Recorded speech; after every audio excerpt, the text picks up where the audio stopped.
আফা হাসিবতু, তোমাকে অযথা অযৌক্তিক নিষ্প্রয়োজনে আমি তোমাকে সৃষ্টি করি।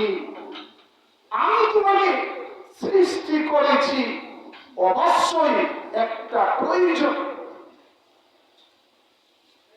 তুমি তোমার ওই প্রয়োজনটা যথারীতি সাধ্য অনুযায়ী তোমার জীবন ব্যবস্থা তুমি পুরাপুরি আদায় করো। কিভাবে করো? একজন মানুষকে বলা হয়েছে এমনই জীবন করহে গঠন, মরণে কাঁদিবে তুমি হাসিবে। এমনই জীবন করিও না গঠন, মরণে কাঁদিবে তুমি হাসিবে ভুবন। এমনই জীবন করহে গঠন, মরণে হাসিবে তুমি কাঁদিবে ভুবন। তুমি এমন একটা জীবন ব্যবস্থা তুমি করো, তুমি দুনিয়ায় থাকবে না, তোমার জন্ম তোমার যত পরিচিত অপরিচিত লোক আছে তারা তোমাকে স্মরণ করবে, বলবে ওহ লোকটা অনেক ভালো ছিল, নামাজি, অনেক ভালো ছিলেন, নামাজি, কোনদিন কাউকে কষ্ট দিত না, কারো আল পাতর কাটত না, কাউকে বকা দিত না, কাউকে ঠকাইত না। অনেক ভালো মানুষ ছিলেন। আল্লাহ তাআলা তাকে জান্নাত নসিব করলেন। হাদিসের ভাষায় বলা হয়েছে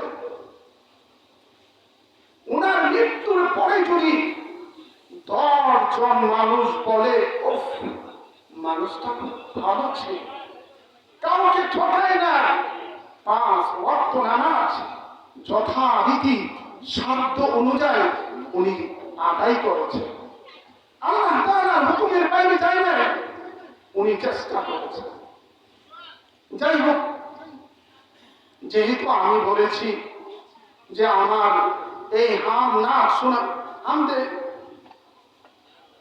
নাতে রাসূল সাল্লাল্লাহু আলাইহি ওয়াসাল্লাম শোনার পরে আমি যেহেতু বলেছি মদিনা ওয়ালার কথা, হ্যাঁ ছেলেটা বলছে, মুহতামিম সাহেব বলছে, আমি এই বিষয়ে একটা হাদিসও আপনাদের সামনে আমি তিলাওয়াত করেছি।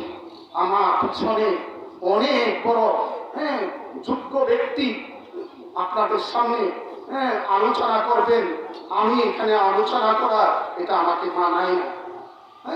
তারপরে যেহেতু একটু শুরু করেছি, আমি যেহেতু মুরব্বী হয়ে গেছি, ওনারা হয়তো আন্তরিকভাবে আমাকে কিছু বলবে না যে একটু সুযোগ দেওয়া হোক। ওই সুযোগটাই আমি ব্যবহার করে আমি আপনাদের সামনে 2-4টি কথা অতি সংক্ষেপে বলার ইচ্ছা করছি। আল্লাহ যদি আমাকে তৌফিক দান করে আমি ইনশাআল্লাহ আপনাদের সামনে কয়েকটি কথা বলব। মদিনা ওয়ালার কথা কিভাবে আল্লাহু আকবার। এই অত্র এলাকা আমার জানা মতো অনেক হাজী সাহাবান আছে, হজ করে আসছেন, হাজী সাহেবরা হজ করে আসছেন। আমাকেও আল্লাহ সুযোগ করে দিয়েছিলেন, আমি হজ করে এসেছি। আপনারা শুনলে হয়তো ব্যতিক্রম মনে করবেন, আপনাদের এই এলাকার একজনের হজও আমি করছি।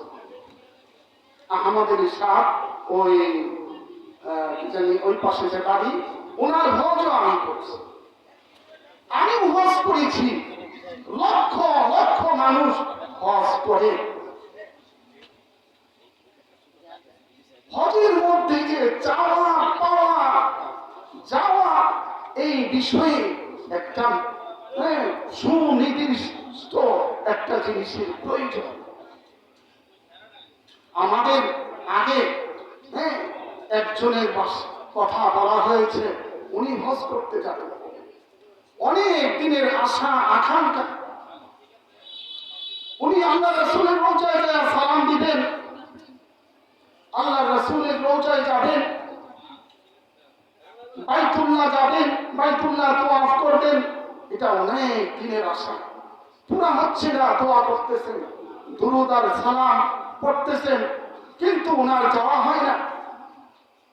আল্লাহ তাআলার মেহেরবানিতে ওনার এক সময় একটা সুযোগ হয়ে গেছে, যার নাম আমরা বলি হযরত সৈয়দ আহমদ কবির রিফাই রহমতুল্লাহি আলাইহি।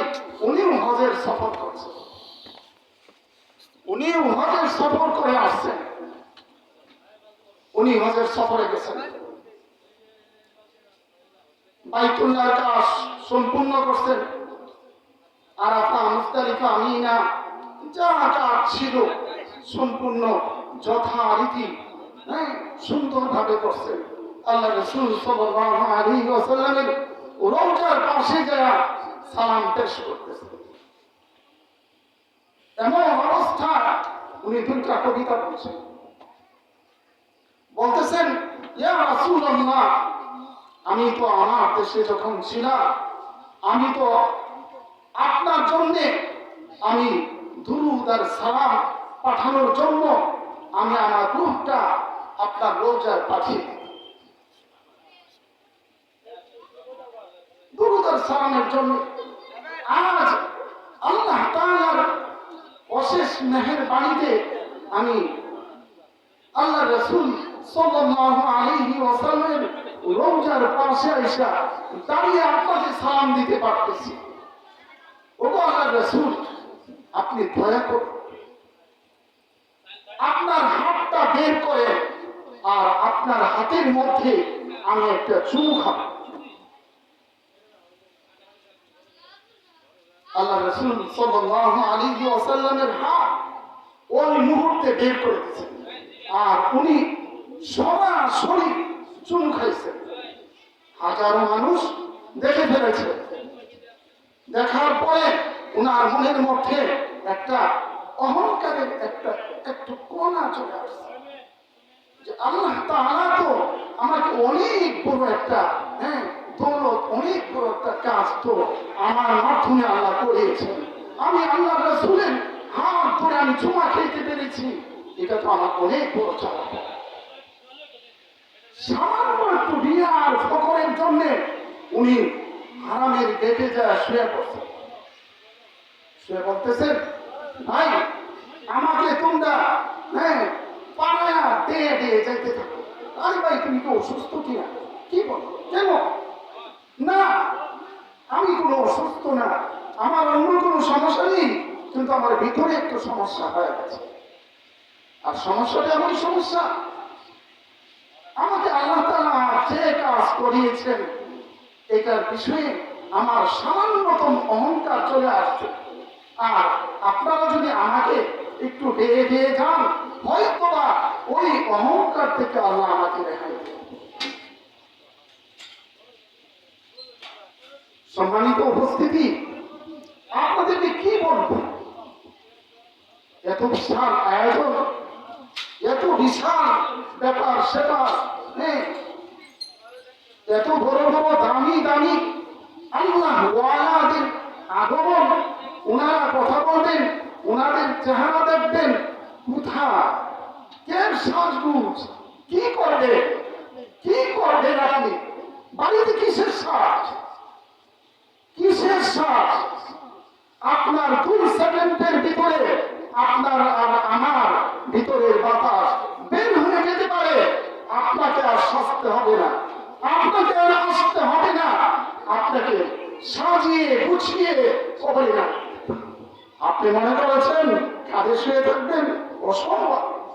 আপনি খাটে শুয়ে থাকবেন, ঘরে শুয়ে থাকবেন, অন্ধকার কবরে যখন আপনাকে নামিয়ে দেওয়া হবে তখন বুঝবেন, তখন বুঝবেন মজা কোনটা আর সাজা কোনটা। আপনি আরাম করতেছেন না,